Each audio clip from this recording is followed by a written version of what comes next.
Hello and welcome to Chaz's Cinema Corner, a spoiler-free look at the motion picture.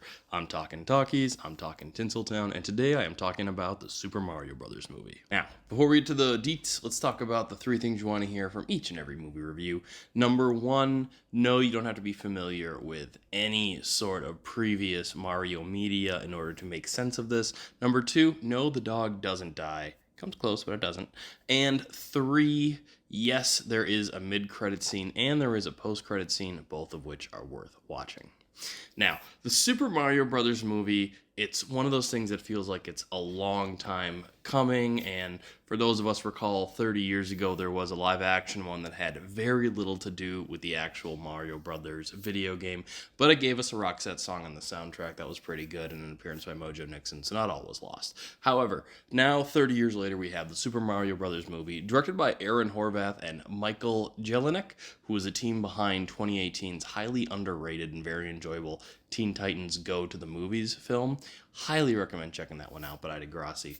What we have here, though, is, don't get it twisted, very much a children's movie, which is what it's striving for, and it's great that this movie for kids. Kids love Mario. We all love Mario, but this is definitely a kids movie, even compared to other films that Illumination have released, like the Minions and Despicable Me movies. This one is something very much so for the kids. That being said, there is a lot to really like about the Super Mario Brothers movie. While the plot does kind of make Mario and Luigi seem a bit like loser, unsuccessful plumbers in the beginning who then wind up in the Mushroom Kingdom. Personally, I've always thought Mario struck me as a genuinely very good plumber, but it's not on me to fantasy book the Mario Brothers universe.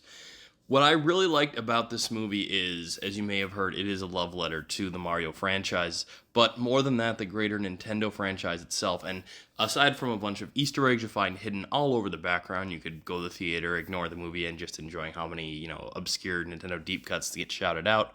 What I especially loved about this film was the masterful score from Brian Tyler.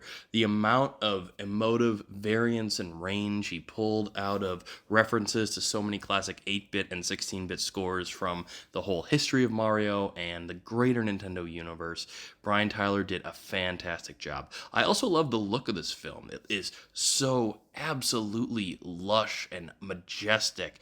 You'll feel like you are right there immersed in the worlds that used to be 8-bit.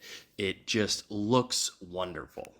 There is some inspired casting choices and some great vocal work. Charlie Day as Luigi is great. Jack Black as Bowser is great. Keegan-Michael Key as Toad is great. Chris Pratt has been getting some flack for being cast as Mario, and honestly, it's kind of well-deserved in hearing this. His Mario voice is a bit all over the place to where it can't be particularly distinctive, but it by no means ruins or distracts from the movie.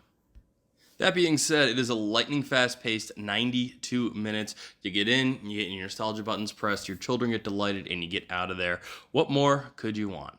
So, Super Mario Brothers movie, if you have kids, take them. For Chaz's Cinema Corner, I am Chaz Kangas. I love popcorn, and I love you.